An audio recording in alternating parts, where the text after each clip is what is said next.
धर्मगुरु हमारे साथ जुड़ रहे हैं और बीजेपी से हमारे साथ आलोक वत्स से कुछ देर में हमारे साथ जुड़ेंगे। एच.एस. रावत साहब, मैं आपके पास आऊंगा।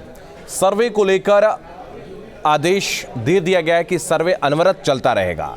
हाई कोर्ट ने भी कह दिया, सुप्रीम कोर्ट ने भी कह दिया, जो डिस्ट्रिक्ट कोर्ट ने कहा था उसी आदेश के साथ कंटिन्यू किया जा रहा है। लेकिन अब ऐसी बदजुबानी क्यों की जा रही है? क्या इस बदजुबानी से कोई समाधान निकल पाएगा? देखिए शुभम जी, बदजुबानी दोनों पक्षों में किसी को नहीं करनी चाहिए। मैंने आप ही के चैनल पर आप ही के साथ कहा था, ये कोई खुशी का माहौल नहीं है या किसी के दुख की वजह नहीं है, क्योंकि ये कोर्ट में केस चल रहा है। हम ये कह रहे थे कि हमारे जो ये 3 धर्म स्थल हैं ये विवादित हैं, ये विवादित किए हुए हैं, इनके मंदिरों को तोड़ा गया था और ये हमारे लिए उतने ही पवित्र हैं जितने के मुसलमानों के लिए मक्का मदीना और ईसाइयों के लिए वेटिकन है। इस पर हम कोई कंप्रोमाइज नहीं करेंगे और हम अपने प्रूफ अदालत में रख रहे हैं। अदालत में एसआई की रिपोर्ट आ रही है, जो भी रिपोर्ट आएगी वो मान्य होगी और इसलिए हमें पूरा विश्वास है शुभम जी, रिपोर्ट हमारे फेवर में इसलिए आएगी कि वो दीवारें चीख चीख करके बोल रही हैं, प्रतीक चिन्ह चीख चीख करके बोल रहे हैं। नहीं, लेकिन वो वैसे ही कह रहे हैं कि एसआई की रिपोर्ट आएगी तो बीजेपी जो है वो नैरेटिव सेट करेगी। देखिए ओवैसी साहब की अपनी सोच होती है, वो तो हमेशा ही पहले कहते थे कि हम जो सुप्रीम कोर्ट का फैसला आएगा बाबरी के ऊपर, उसके बाद में जब बाबरी के ऊपर फैसला आ गया तो उन्होंने कहा ये फैसला गलत आया है, ये ठीक नहीं आया और हम इसका बदला लेंगे।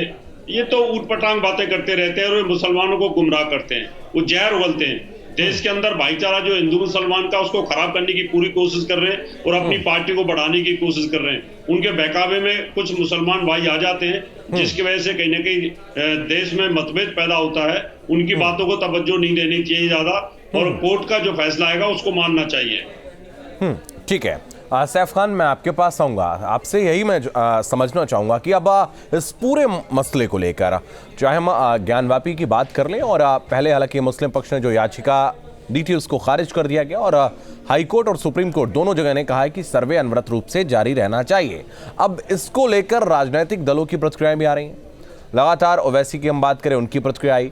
एक और मेरठ के काजी हैं, उन्होंने भी कहा कि कोई आंखें उठाकर देखेगा तो आंखें फोड़ दी जाएंगी। क्या कुछ इसके जरिए माहौल बनाने की कोशिश की जा रही है या फिर क्या है ये? बहुत अफसोस की बात है कि हमारे जब देश में केंद्र सरकार, स्टेट सरकारें और कुछ ऐसी पार्टियां जो सिर्फ धर्म के ऊपर ही बात करके लोगों को डिवाइड करना चाहती हैं, ये तो ब्रिटिशर्स के टाइम से हो रहा है हमारे देश में, कोई नई बात कोई है। और 3400 दंगे 5 साल में रिकॉर्डेड कम्युनल वॉयलेंसेस, इसका प्रूफ जो है एनसीआरबी जो है देता है, रिकॉर्डेड डेटा है पार्लियामेंट। और जहाँ पे चैनल पे बैठ के बहुत अफसोस जो जाहिर किया जाता है, कराया जाता है। देखिए, अगर मैं ये सच्चाई पे आपको रोकने जाने से रोकूं तो मैं आपको कैसे रोकूंगा कम्युनल वॉयलेंसेस में एंगेज कर, है ना। वो सच्चाई की बात ये नहीं चाहते कि लोगों को ये पता चले कि भाई जो है 200-250 रुपए का टमाटर हो चुका है। इसे हटाने के लिए आज ये दंगे जो है हमारे देश में लगातार हो ही रहे।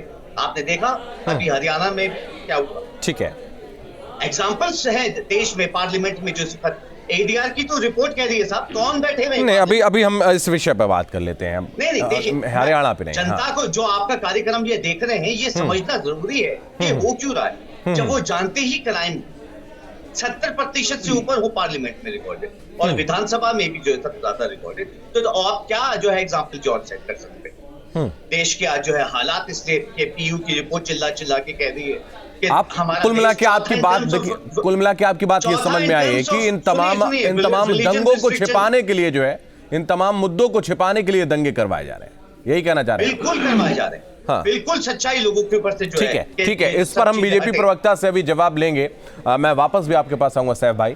हमारे साथ इस वक्त मुस्लिम स्कॉलर भी जुड़े हुए मौलाना शहाबुद्दीन रजवी हैं। रजवी साहब, बहुत स्वागत है आपका।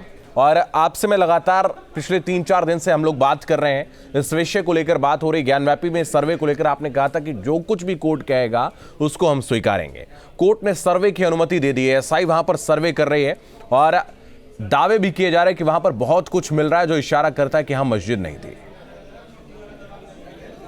देखिए, सबसे पहली बात यह है कि वो मस्जिद है, ज्ञानवापी मस्जिद है। मस्जिद की मस्जिदियत के ताल्लुक से कोई सवाल नहीं है और उस पर कोई कंप्रोमाइज नहीं है। और जहां तक बात रही सर्वे की, कोर्ट के आदेश की, वो हमेशा उसको माना है, उसको तस्लीम किया है और इस बात को कहा गया था और सबने माना है कि कोर्ट का जो भी फैसला होगा उसको हम मानेंगे।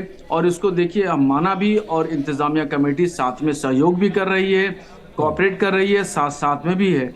अब जहां तक बात है कारी शफीकुर रहमान साहब मेरठ वालों की बात, तो उनका बयान जो है वो मजम्मत के लायक है, उनका बयान अच्छा नहीं कहा जा सकता।